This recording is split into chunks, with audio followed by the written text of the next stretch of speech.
New Yorker? Let's go to school here. You go to school here. What do you study? Psychology. Psychology. Yeah. So you're not here for the comedy, really. You're like.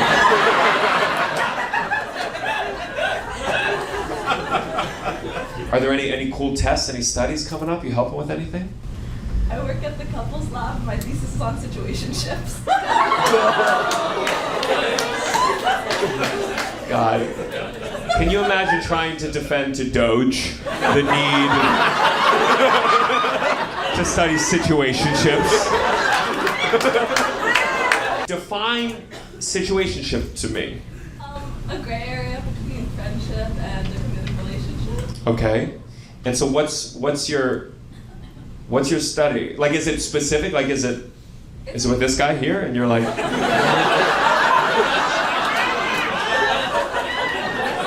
Like, before you answer, what are we? I'm actually studying it right now at school. So what are we? So what are we? Yeah. Okay. Okay, so what did you conclude? What did you learn? It's like exploratory. Okay. Are you two together? No. Are you two friends? No.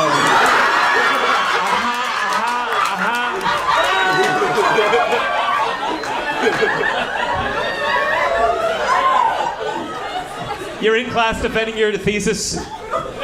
You're like,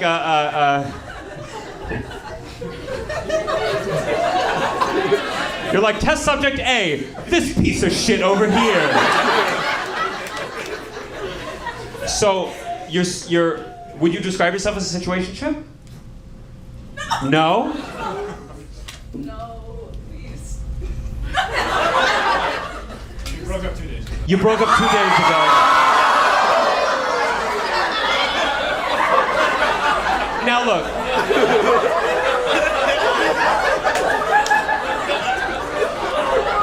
I understand if you break up and you have like tickets to a Broadway show. But I know for a fact that these seats were $25 a pop.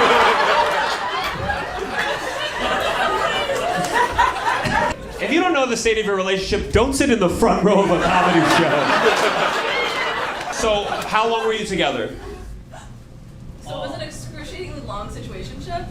Okay. And then together. Okay. So, situationship. And is that when you decided the thesis? Somehow it was actually a replication extension on somebody else's from last year. But I was your first data point. Okay, good. What are you studying? Math. Math. What are you working on? Addition there, buddy? You're like. Who broke up with who? Oh, God. I guess your thesis was subtraction.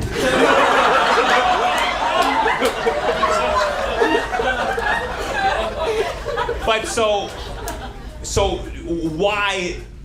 I think as the breakup be, you could be like, I'm going to the show with someone else. Was there any conversation about this? it was. What was it? I was like, we probably shouldn't go together. Uh-huh. And he was like, what if we did?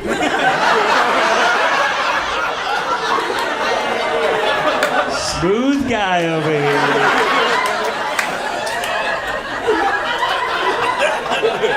Man, your thesis paper is going to be depressing as fuck. And in conclusion, a situationship is the best I can ever hope for in this world.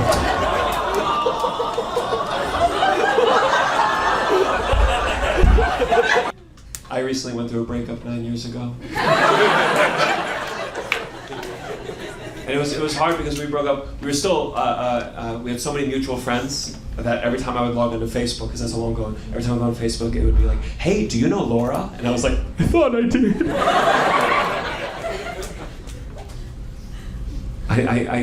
I think she's seeing someone new because I went to her Instagram. And this one guy kept popping up in all of her honeymoon pictures.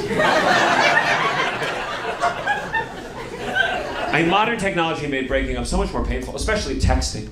I mean, back in the day, if you mailed your ex a letter and she never responded, yeah, it sucked. But at least the mailman never came back with your letter like, she read it.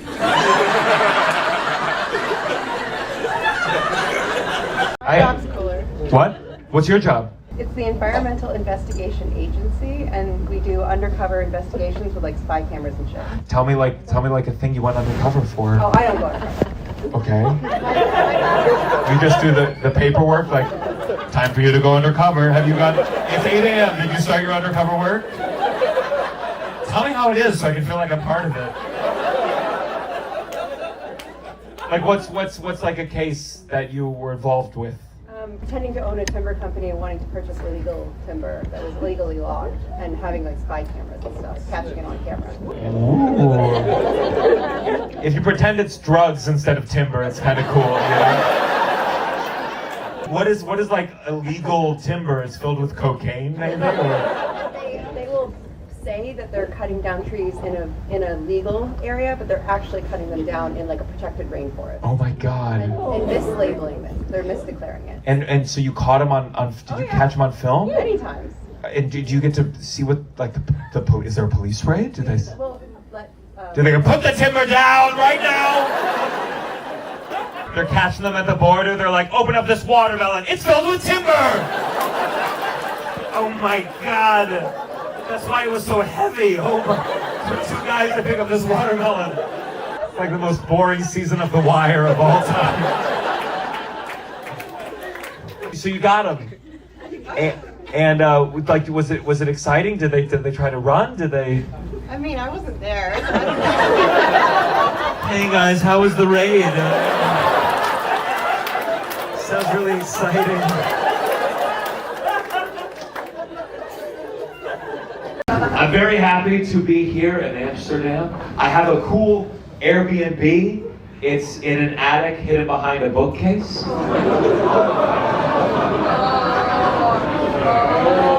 Are you German or Dutch? I'm Dutch, but I lived in Germany for years. Okay.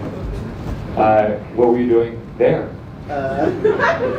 Studying and working as a barista. As a barista? You were studying and working as a barista, or studying for something I else? studied and then I worked as a barista because... Oh, so the studies didn't go well, I guess? I Well, finished it, but the city was so much fun. okay, I see. What did you study? What do you do? Communication plus media design. Okay. It's a mouthful, but I'm a graphic designer and UX designer. What's a UX? What is it? UX, it's user experience. Okay. Good, I believe you. Like, it's a real job. It's graphic design, UX, QPR, 95 designer. It's a real thing, I swear to God. I make a great chai latte too. I'm sure you did. That's a nice answer. What were you saying? Can we still hear the bookcase joke though? Because you stopped at that one. And I'm very curious. I think most of the people that went, they weren't Dutch. So. Oh, you don't think they understood it? No. You want me to go back to the joke? You want me to? I've never had someone say, tell that one again. You want me to go like deeper into? Like that was the joke. I don't know if I could try. Sure, let me riff on Anne Frank real quick. See how that goes. That's a fun topic to just off the top of my head. I don't know, if Anne Frank had TikTok, there'd be no diary. I mean, the Nazis would have caught her because she forgot to turn off her location. You see, it didn't go well. You see what I meant? 35 is the age where, like, a lot of my friends, now they stop drinking, they stop smoking. Shut the fuck up back there. What the fuck is going on? Who are you here with? These guys.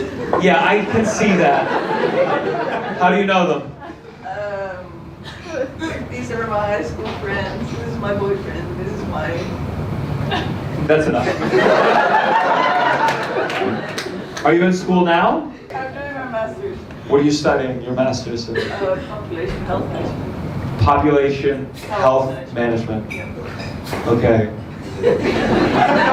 Well, I'm gonna decrease the population in here by 4 if you don't shut the fuck up for the rest of the show. Well, I started in Milan for my Europe tour, then I went to England, then I was in Berlin yesterday. Doing crowd work with Germans is tough. You'll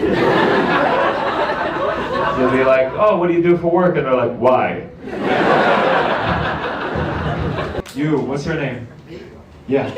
Joey. Joey. Yeah. You live here? I live here, but I'm from the States. You're from the States? Yeah. What do you come here for? School. What are you studying? Public administration. And in America, you're like, it just sucks there? Yeah. Pretty much. Have you learned another language yet? I spoke German before, but I haven't learned Dutch. Okay. Are you gonna work on it, or are you like, nah, I don't give a fuck? I'm only here for like a year and a half. So. Okay, cool. So fuck everyone here. You're gonna leave? Yeah, I have family in Norway, so I'm gonna try and live there. Oh my god, you're an international man. Where'd you grow up in America? In Maine. In Maine, yeah, I see why you left. I mean, if I lived in Maine, I'd go to North Korea even. Was there any big culture shock, anything like very different here that you were surprised by? Dutch people are more honest than people from New England. Like, I mean, no one's told you yet to shave that beard, but... I'm just kidding. Like, well, but tell me, like, in what way? Like little things? Like get the fuck out of my way? Or like what? No, I mean, like, if you ask someone's opinion, they're gonna give you their honest opinion. And you're like, whoa, what the fuck, dude? When I ask for your opinion, I just wanted you to make me feel better. But we like to hide stuff in the States and then, like, and give it to you softly, but Dutch people are gonna be like, no, that's ugly. Oh, God. Yeah. Now you see what I mean? Yeah. Well, is this shirt okay? They didn't say anything, you're right! Oh my God! I came to Amsterdam when I was 21 for two things. Pot and a happy ending massage. I was too scared to go to full-on sex worker because I'm very scared of STDs. I'll even tell you, a couple years ago, I found a bump down there, very, very small bump, but I freaked out. I went to my dermatologist. She was like, "That's your penis."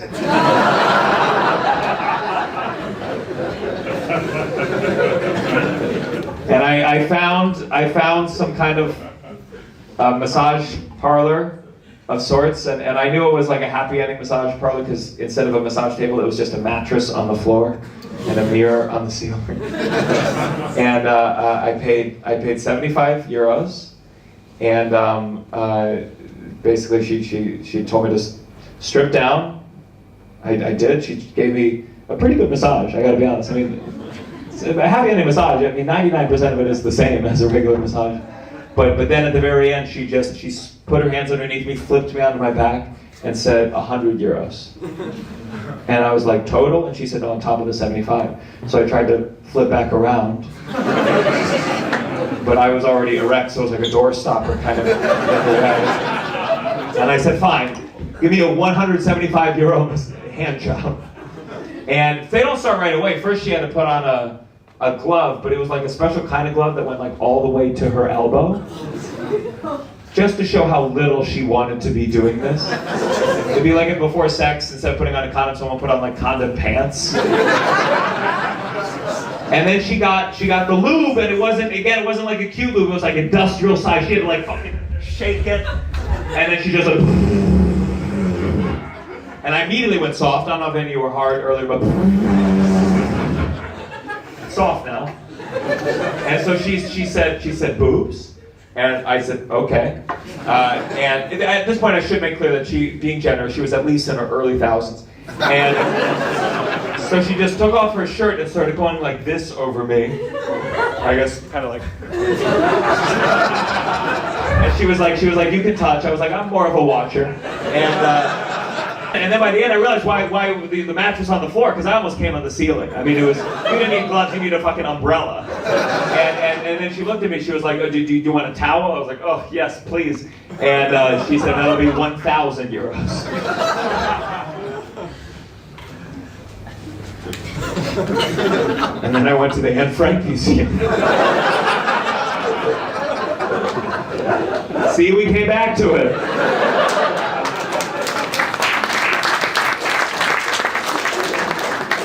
This is my first time doing stand-up comedy in Germany. I did have a German bartender once. And somehow it came up I was Jewish, because I brought it up. And immediately he was like, oh, I am so sorry for the Holocaust. Which, how do you respond to that as a Jew? No worries. Don't let it happen again.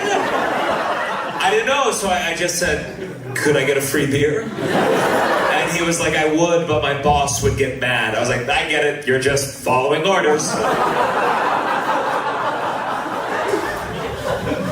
Oh yeah, that's right, Germany. I've been talking about you guys for a long time in America, and it's time to say it to your face. I do follow the news here to a degree, especially during COVID. You guys were much stricter about COVID than us. And I'm not going to talk about COVID. I'm so sick of washing my hands every time I shit. It's enough. But you took COVID very seriously here. I remember seeing Angela Merkel on the news. It was translated, but it said it was during the holidays, and she told you guys, like, stay at home, don't kill your grandparents. And I just wish you would have felt the same way about my grandparents.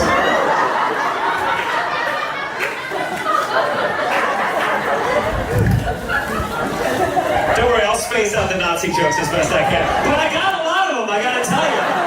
I got a lot of them. But they're not all about Germany. I mean, you've read, the Nazis are back in America. I think it's a great chance for you guys to rebrand. When people complain about the Nazis, you can be like, yeah, those fucking Americans, I hear you. It is nice to be here. It was nice to get a vacation from school shootings. God. There's so many school shootings in America, you probably know every state by now. And they taught me geography in middle school, but it's easier learning at gunpoint. What are the gun laws like here? Strict. Good. As a person on stage with lights on them, I'm very pro gun control. You live here? Born here? Where? Milan. Italiano. What made you come here?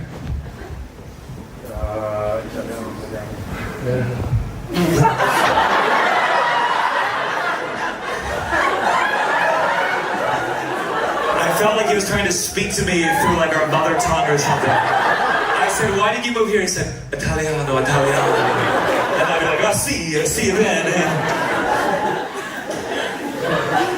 I have the super Italian name, Gianmarco Soresi, and every time Italians hear my name, they think I speak fluent Italian. They come up, they're like, buongiorno, come va? And I have to be like, oh, no, I don't speak to Italians. That joke did not do well in Milan, I'll tell you that. Performing here feels like a victory in and of itself.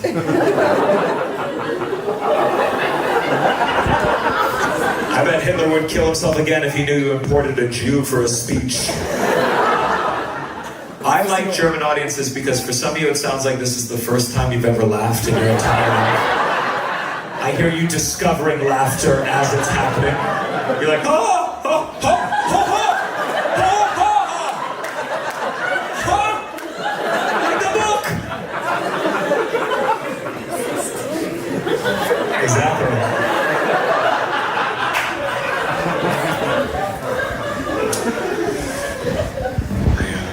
You have a great laugh. Are you German? Yes. Yes. How's it feel? Joy. Happening a lot with me, like it's the most random things that I just burst into these laugh. Do you see how she doesn't even know how to talk about it? It's crazy. You say a setup and then a punchline and I go, air! It comes out of my mouth. You know, we only had one show here. I had no idea how to do it. Fucking, this place is packed. I feel really excited. You guys are good. You're good. You're good fans. Obviously, there's weird people. There's weird people. I had a show in New York once where a woman who's coming to the show. The show is at 7:30 p.m. or for you guys, 19:30. And and this woman, I didn't know her, but she wrote me on Facebook at 1 p.m. She was like, she said, I have tickets and I'm in line for the show.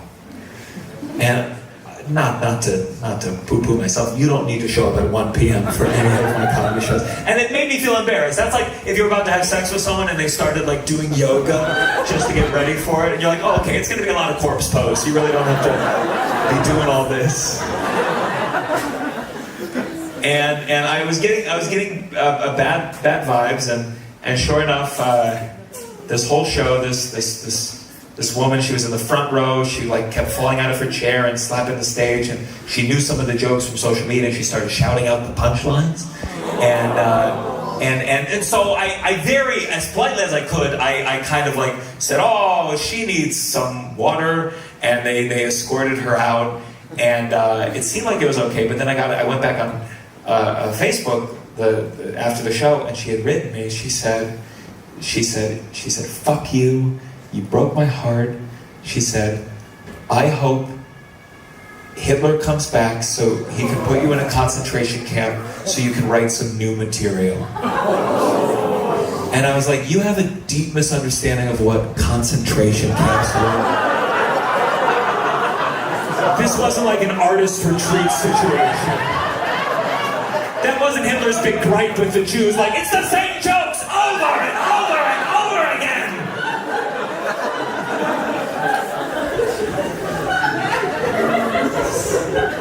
Good, I want to tell that one in Germany. It just felt fitting.